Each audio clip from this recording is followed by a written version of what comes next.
In this video, I'll be giving you a walkthrough of the Aux Tools Biome Scatter toolset. I'll be going through the workflow to reproduce the scattering in the scene, demonstrating all the functions and options provided by the toolset. I have also created a brief feature overview video of this toolset if you haven't seen that yet and want to know what these tools can do. Link in the description. Before considering purchasing this tool, it is recommended that you have a good foundational understanding of height fill masking and Houdini height fill terrains in general. There are many great tutorials available and not much has changed in the last few years, so check out Houdini's learning paths on their site or YouTube. Okay, so I went ahead and deleted most of the nodes that were generated by the tool, and we're just starting out here with our height field along with the masks that I've created and our source assets that we want to scatter on this height field. So if we go into here, we can see that I already have my height field set up, and now I have the different masks that are created for the scatter sets. I also have some masks for textures that is not covered in this tool. So I have another tool that will map textures to height fill masks for either MTLX Karma rendering or for Redshift rendering. All right, so the way I have my masks set up, just to show you how I do it, is we have for each mask, I have my copy height fill mask to create that mask layer. This is for the tree mask. Then I have a height fill mask by feature node. Then I have a noise node, most of them are bypassed. And then I have a visualize. And for the visualize, I just set it to purple so it's easy to see. And I like to see them individually. I don't like seeing all the masks together. It gets a little convoluted.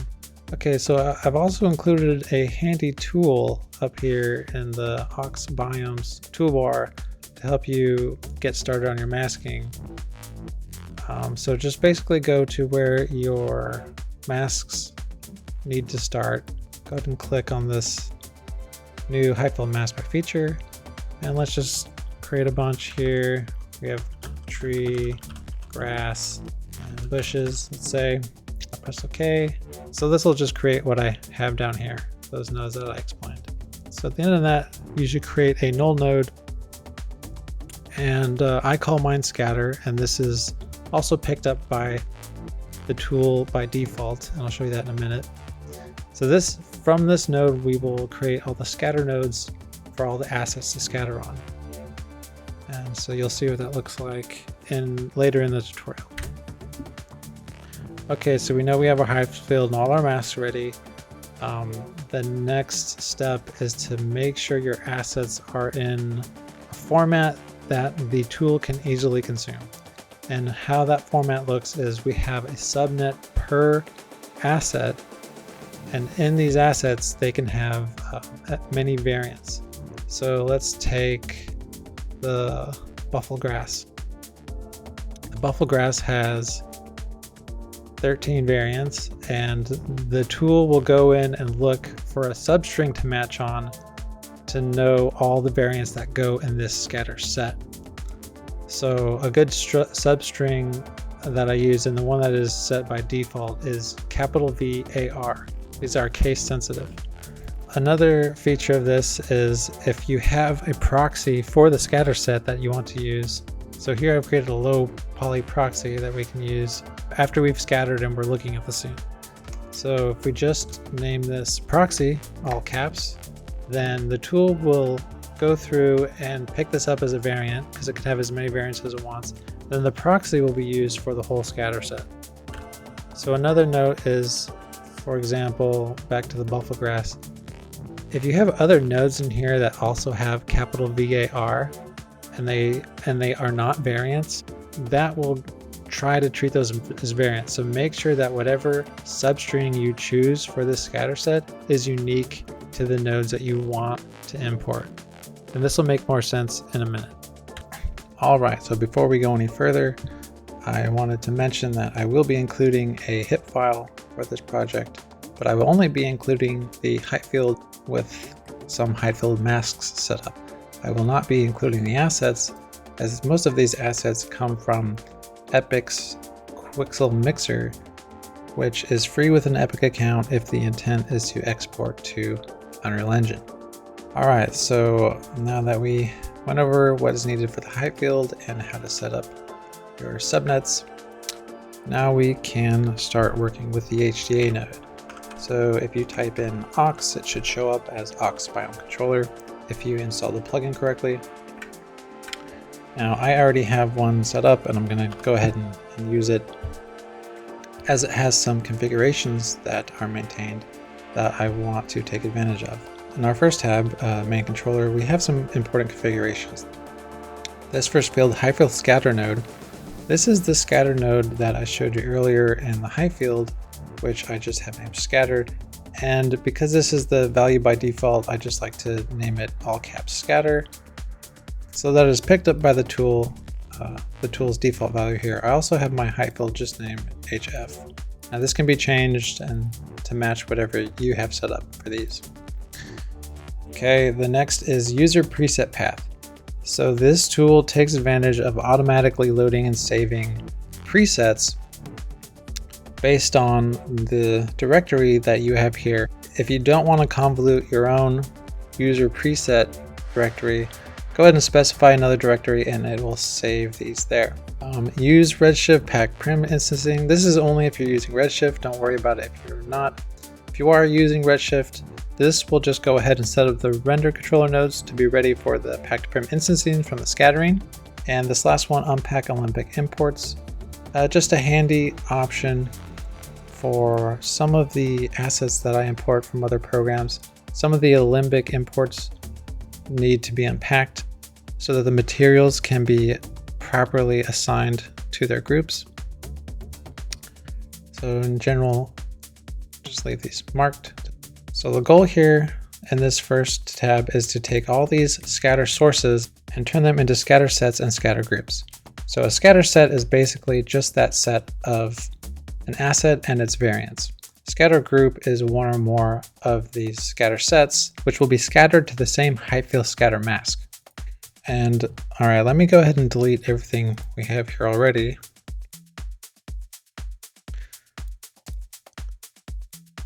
If I click new row, for some reason it takes me to the main tab the first time I click the new row. Doing it subsequent times, I'll stay here. But here we have a few fields for scatter set. And the first one is the scatter source. So we can just click and drag or select our node here. A scatter name should just be close to the name of your scatter source, whatever you want that to be. I'll have wild grass here. And the scatter group, I'm just going to put as grass. You won't be allowed to include the words scatter or group in these names, as it will keep you from creating a scatter set. Like so. Okay. I can pick a color for the grass. And the variant substring, this is that substring I was telling you about earlier. We go into the wild grass source. You notice that each of these variants has a common substring of capital VAR. If I look at another real quick, like the maple leaf, the common word is going to be different. You can use atlas or splitter here. All right, so that's that. I can delete any rows I want with this X on the right. I'll go ahead and do that now. So if you're working on multiple files that use similar or the same asset sources, I have created a shortcut tool to help load in those asset values. And so up here, if you go to shelves, you should be able to see aux biomes. And in the aux biomes tab, there's a tool called load scatter sets. Now, if I have all the scatter sets I want to load in highlighted, I click load scatter sets. I go back to my HDA. And by the way, this will only work if your HDA is the default name of Biome controller 1. I go back here and all of these have been loaded with predefined defaults. And the way this works is once you have entered all these manually, you can use this feature called print current configuration down in the console. And if you want to see the console, just go to your technical view and it should show up down here. You'll want to make this as wide as you can so that when you do go to print this, it will format correctly so that you can right click copy, right click on your tool, go to edit tool, and mine is just in here, so I can delete this, paste, highlight the ones that don't line up quite right, tab, and you can save that.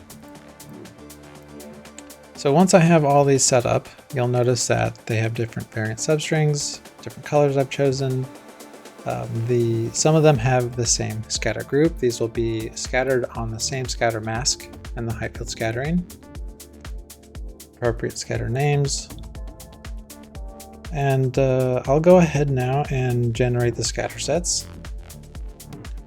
All right, so as you've noticed, the colors of these nodes and these new scatter set nodes match each other, and that is a setting down here.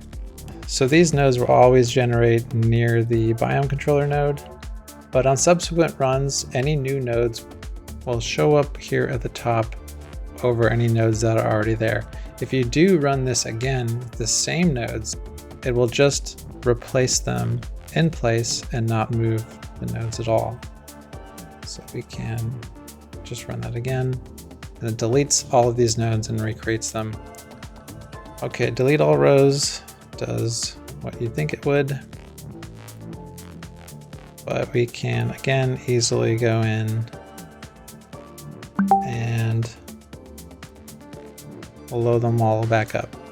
Now you notice I selected an extra one that I didn't have selected before, and this one is the sunflower.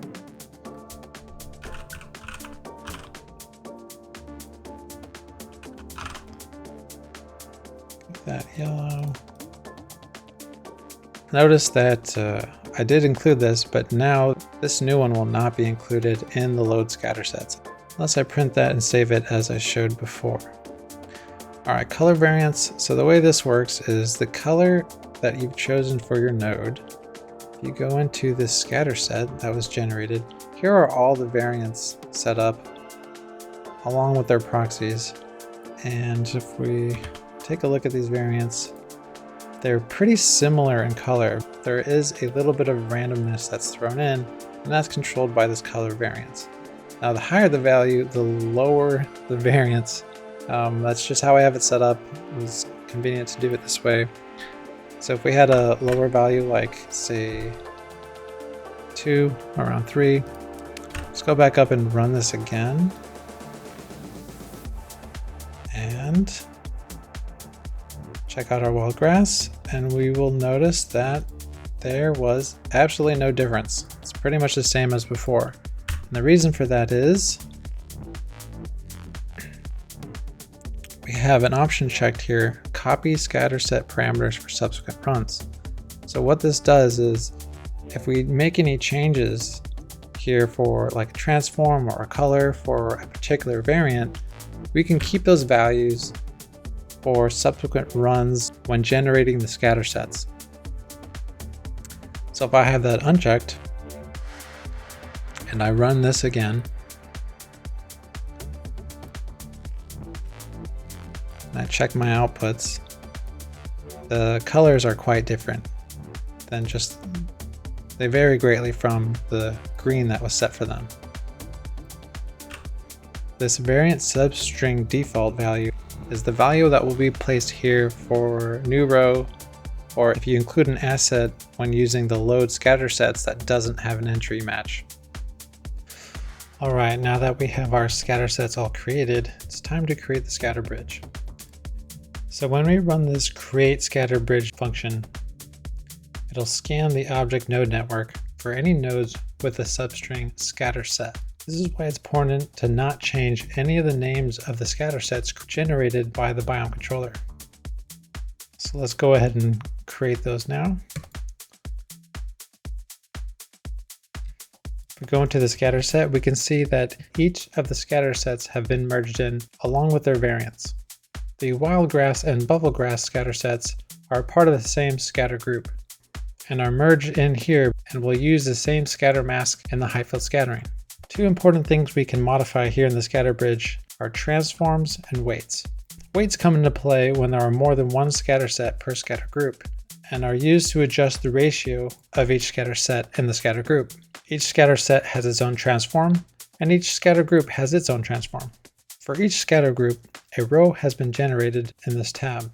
First, for each scatter group, we assign it to one of the scatter masks. These scatter masks are read in from that scatter node set in the main controller config. If a scatter group minus the underscore group and a height fill scatter mask minus the underscore mask match, they will automatically be assigned after these rows are generated. The next option is use scatter point source. This will use the use scatter point source scatter strategy for the height fill scattering strategy, which results in clustered scattering. Next is the scatter order. This determines the hierarchical scatter masking done in the height fill scatter nodes. Next, we have load height fill presets. For any given group, you can control if it will automatically load presets that match the group name. I'll talk more about those naming conventions and mechanics later. Down here we have a persistent mapping dictionary. This is a handy way of loading up our data. You may have noticed when I generated these that much of the data was already modified. The first time you run this, that won't be the case, and you'll need to modify all these manually. After you have what you like, you can click Update Persistent Mapping Dictionary so that anytime you run Create Scatter Bridge or Update Mappings, it'll load in the settings from this Persistent Mapping Dictionary. And down here we have Keep Existing Scatter Bridge params, as we've seen before, and that just means if we create our scatter bridge again, it'll keep any of the changes that we've made.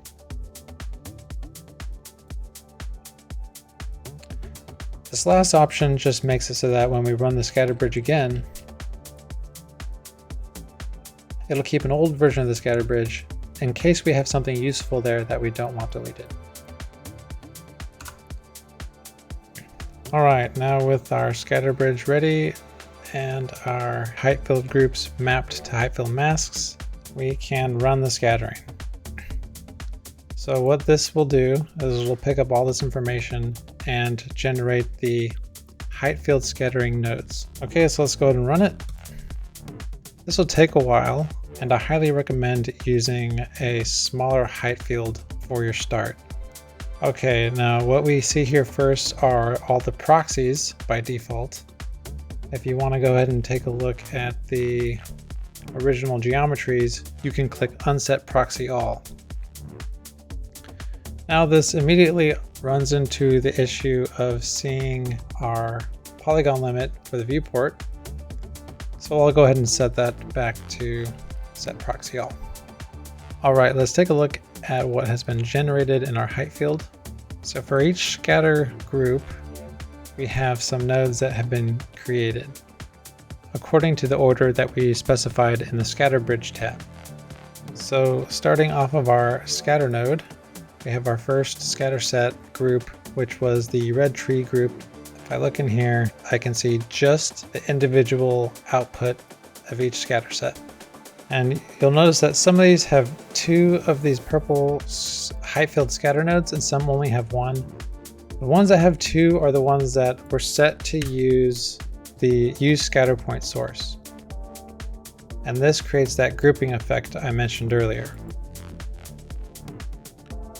So the first height field scatter node, this will create the points off of which the groups will generate. So the second one, if I increase the number per group, it has a chance of having 0 to 8 per group now. And you can see that it increased the numbers according to what I have here.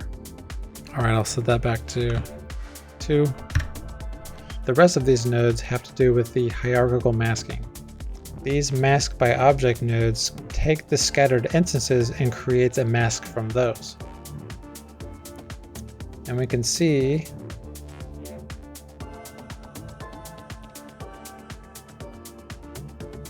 And the way it does that is by default is it uses the geometry below the height field and projects upwards. Now these values by default are actually set to just 2 and blur radius of 2, and this will not have much of an effect on the height field scattering for the next groups. I'll go ahead and demonstrate that here. So here's my scattering, and where these flowers intersect with a tree, there isn't any noticeable difference in the scatter mask for the flowers. But if I increase the value of my mask by object mask to, let's say, 8, we can now see that it's having an influence.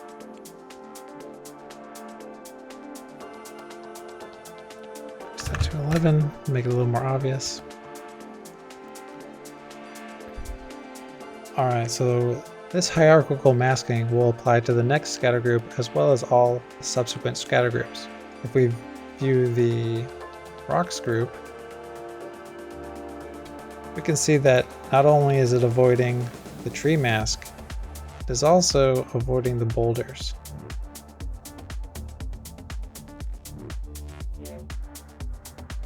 The rest of these nodes handle the logic of considering the masking that came before and the masking that will come next. So you'll most likely want to stick with modifying the scatter nodes and the mask nodes. Now you may have noticed that I mentioned that this value was 2 by default, but it was 11 after we ran Biome Scatter. The reason for that is this tool automatically will load in user presets for these nodes. And the way this works is it will take the name of the group, and for the, depending on the strategy, for the by coverage using mask layer, it will use the group name as the preset name. So in this case, it would be flower group. This is what will be loaded automatically. When we're using the per point count using source points, the source preset will be named with underscore source after the group name, so red tree group underscore source, and then the point, the per point scatter node beneath that will be named red tree underscore group underscore point. So these are handled in our Biome controller under the Biome Scatter tab, Load Node Presets. This sets this feature for all the nodes. However, you can have finer control by turning this on or off for the individual scatter groups. Just note that it'll need to be on here as well. Another important thing to note is if you want your scatter group to map to a different preset name, you can do that here. So in our example here, we actually have the red tree group, so this won't load the preset names I mentioned before. Instead, it'll load the preset name blue, blue underscore point, and blue underscore source. So we go back in here, we can see that we have those options here as well, blue underscore point and blue underscore source. If I get rid of that,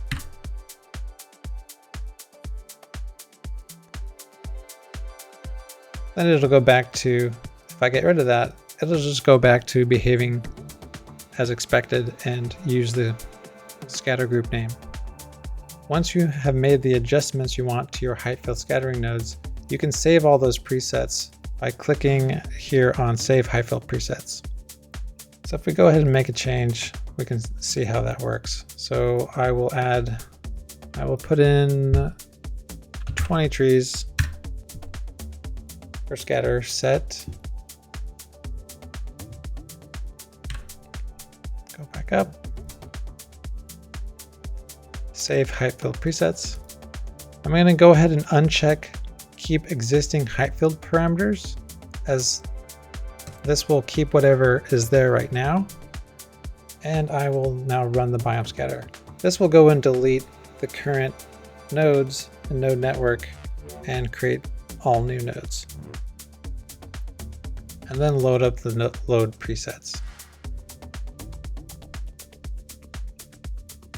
All right, it's finished running, and we can see that we still have the same amount of trees as we did after we saved the presets again. The other nodes that were generated are these render controller nodes. For our height field, we don't want all the geometry to be handled here, as we may want to have additional options depending on the geometry sets. So the height field, I just want to render the height field geometry, and the rest of the nodes have their own controllers each. So if I wanted to preview the landscape without the trees, I could do that, or any other node. Let's look at grass render controller. It brings in the proxy nodes from each of the scatter sets. So remember that we had two different types of grasses here, each of them having their own variants.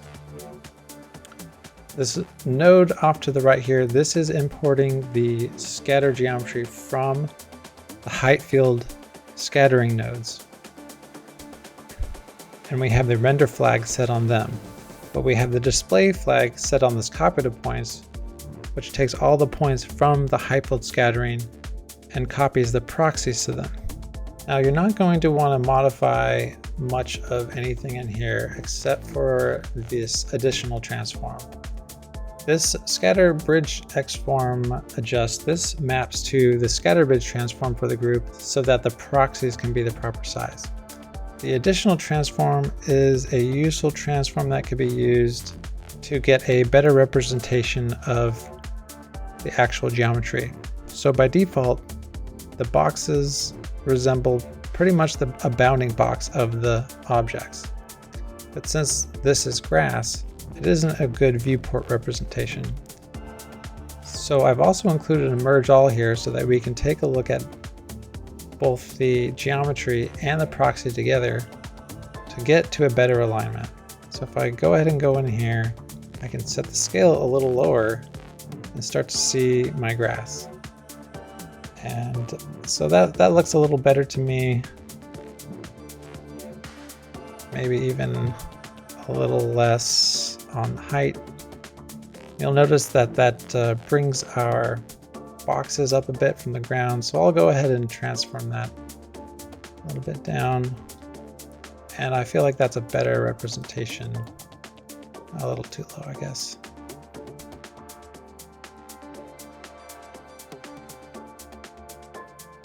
I feel like this is a better representation of our grass. All right, you'll want to make sure to set the display flag back here and make sure that your render flag is still configured on the height field import. I think the only other option I didn't explain here was keep existing render controller params. This is similar as elsewhere in the tool. This will just keep the parameter values set in here when you rerun this tool. All right, one last thing I forgot to mention is that this additional transform also has presets that will automatically be loaded when we run the biome scatter, and is included in that save button I showed you before on the biome controller. Right here. Okay. All right, so the last thing that is generated when we click on Run Biome Scatter are these tabs for each of the scatter groups.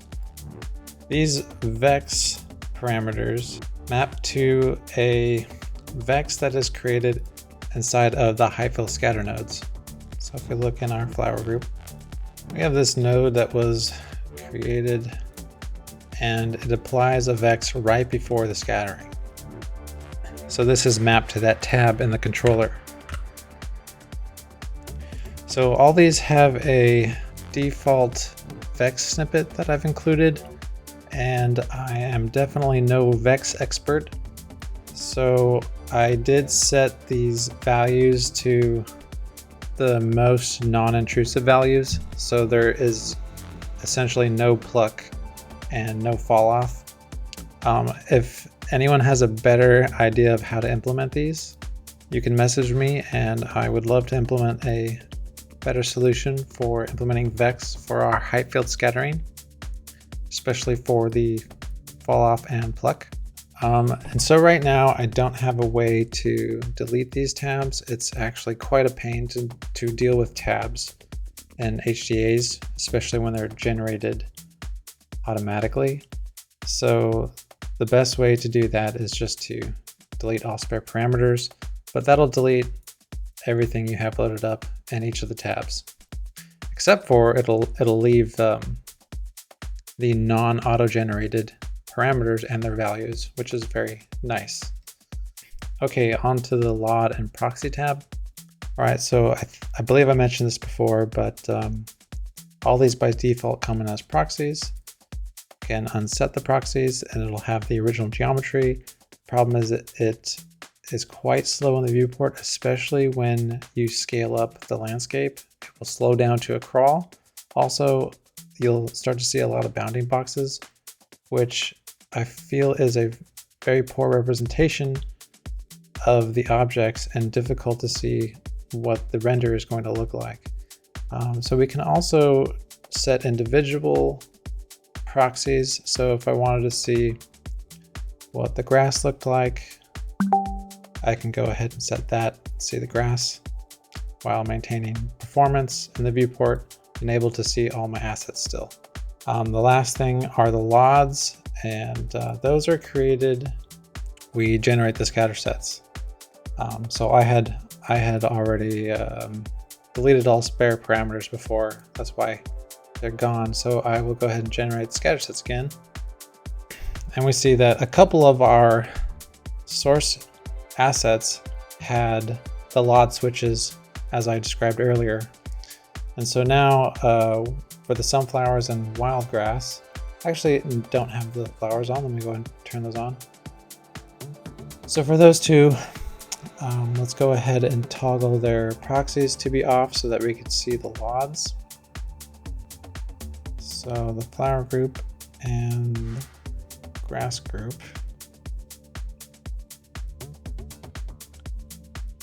And we can see that as we change their LODs, their level of details, that is updated in the viewport, and these will be rendered.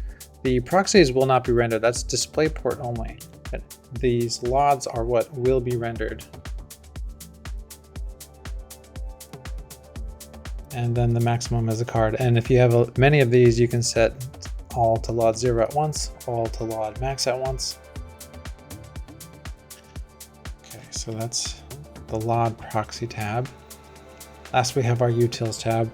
Now these are just a couple of Redshift utilities. That's what I usually use to check on everything is Redshift. And a lot of the assets I import, especially from Quixel Bridge, they have an option to import using Redshift. I don't believe they have an option for MTLX Karma yet, so I'll wait on that, but I can implement that in the future. So what this first tool is used for, this Redshift color correction mapper, I have my boulders here, boulders and stones, and I want them to be the same color. But each of these actually came in from Quixel Bridge as an individual asset, and I had to wrangle them in here together, but they each have their own materials. So if I wanted to change these 4 materials and these 3 materials, and let's say I didn't like how it was and I wanted to update it, it would be quite a pain to adjust each one of those individually. So what I've created is a mapper that maps a subnet's materials to a controller.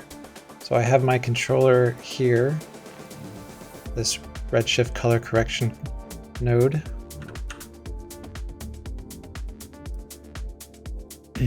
And then I have the node or subnet here that I want to have mapped. So in this one, I'll go ahead and show you that it is not mapped.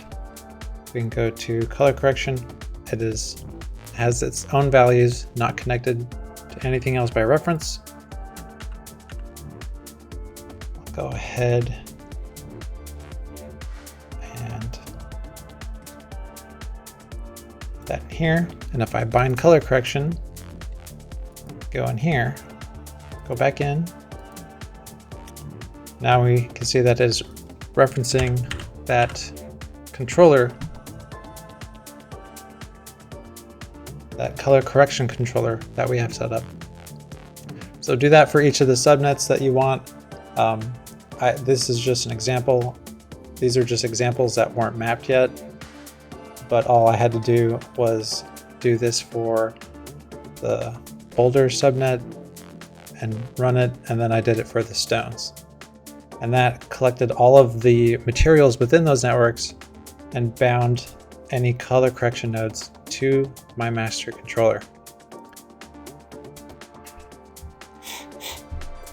And so I'll go ahead and show you what that looks like. All right, so let's just make it darker, change the shift, change the hue to whatever, and we can see that I can control each 4 of the boulders and 3 different rocks with 1 color correction. So this is just a handy tool I have in place that helps me get to what I want a lot faster. And our last tool, what this does is for displacement, sometimes in materials, especially those imported from other software, will have the boulder displacement and the minimum range will come in as 0. The problem with that displacement is it just will go outward from the boulder, and I'll show you both in a minute. They'll just go outward from a boulder and look really billowy instead of how this displacement should work. So with the value of -1, it will behave correctly. So what this tool does is it will go and scan your object network for materials and also go into any of the nodes here to look for any children that are materials. And if those materials contain Redshift material builders or Redshift FOBnets, then it will map them all out here and let you toggle the -1 min displacement. It'll also go to your material network and look for any materials there as well. Let's go ahead and run that. All right, so we see all of these materials have shown up, their displacements, and this does not represent what the actual values are yet, but if once we interact with them, it'll update according to what we have here. So this will have the -1 value, and when I click it off, it will then go back to a 0 value. This is just a really handy way to make some corrections when you see, if you notice that the displacement is not correct. All right, I'll show you what that looks like now. All right, so here is the render with the min range set to 0. And as you can see, it kind of all billowed outward and the seams are stretched. But then with the setting to -1, it is nice and crisp on the edges. The displacement I put here is a little extreme. I'd want to dial it down, but I wanted to emphasize the problem you see with the new min value set to 0. All right, the last handy tool. This last handy tool I want to show you is for when you have multiple assets that you want to group together in an asset source. So earlier I showed you I had my boulder subnet where I have 4 boulders and each of their materials. So I created a little tool that will automatically group them together in a subnet. So here I have 3 boulders imported from Quixel Bridge, but this will work for any asset that has a geometry and a Redshift material network. So I just come and highlight all the ones that I want grouped. I go to my aux biomes tab and click on Quixel pipe redshift to subnet. And I'll just call this folders again. Press L to lay out. We can see that it has brought in all of our selected assets. All right, I just want to give you a recap of the workflow of this tool now that we have all of our nodes generated.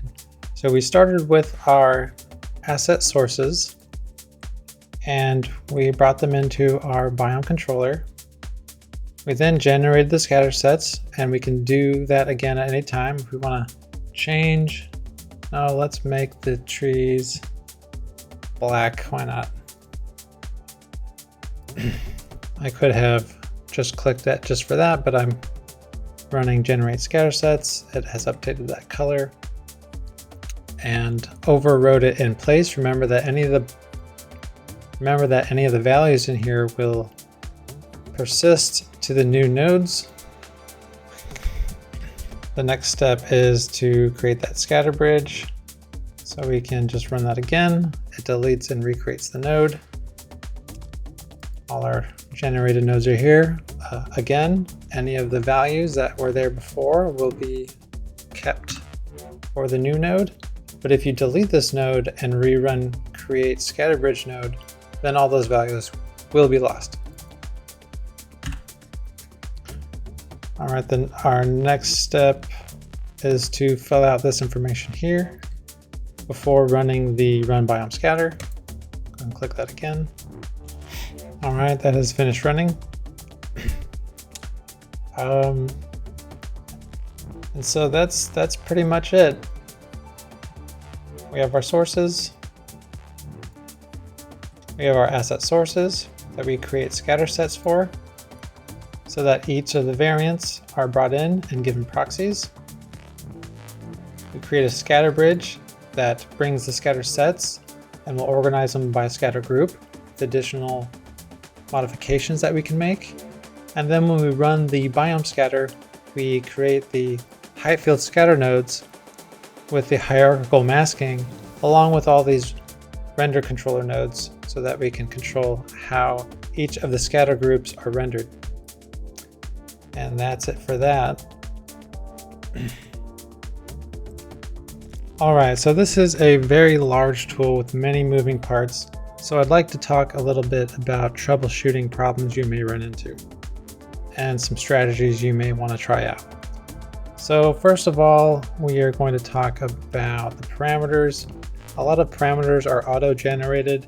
If you get some unexpected error, you might also get some unexpected behavior with some nodes that don't line up between the different stages in the workflow.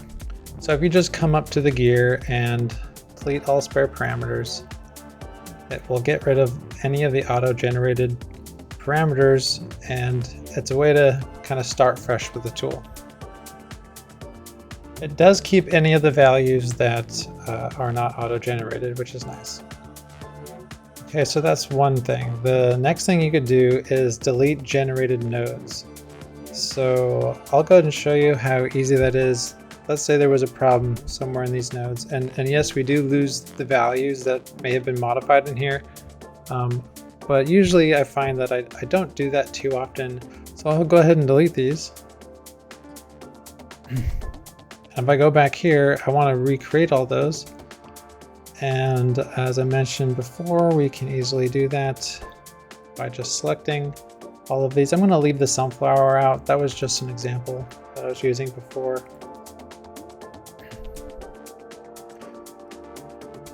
All right. All right, so these are all loaded back up. Just go ahead and generate scatter sets again. And we have them all back. Let's say there was a problem with the rendered height field nodes. We can delete all those. Also delete all the render controllers. And I can run, well, first I got to make sure that my scatter bridge is there. If I still have my scatter bridge, and let's say it's fine, I can just update mappings and it'll bring in all those rows here. But let's say we had deleted that, no problem. It's generated off of the scatter sets here, so just run that easily and get it back. Because I have my persistent mapping dictionary, these values are kept, which is very handy. Now I can go over to my biome scatter and go ahead and run that. And as long as I had clicked the save height field presets, I should be seeing the same layout as I had before. If I had not clicked that and I was rerunning the biome scatter seeing the same values, that's because we had the keep existing height field parameter set on. So you can really get in trouble with this tool and a false sense of security, but I went ahead and included these features out of convenience. You just need to be aware of what settings are there and how this behaves. So I highly recommend you save before you delete a lot of nodes to avoid losing your work. All right, another thing I want to show you is the logger for debugging. So this tool comes with a Python framework called Aux. So if we open up any terminal Python shell, which I have by default in the technical view, just import aux here and then aux.set log level. And if I call that, by default, it'll set it to debug, which is the value of 10. But I can also set it to info, which is a value of 20, and it'll give me a little bit less verbose information. Debug can be a little overwhelming depending on what methods you are running. I'll go ahead and set it to debug now. So if I have something set to debug, and let's say I create the scatter bridge, this will have a lot going on in it too. So this will just give you information on what's being ran and can help debug what's going on. And so if you're looking at all this and you have a problem that is persisting, you can contact me. Just know that you'll need to contact me on ArtStation and you'll need to have purchased the tool.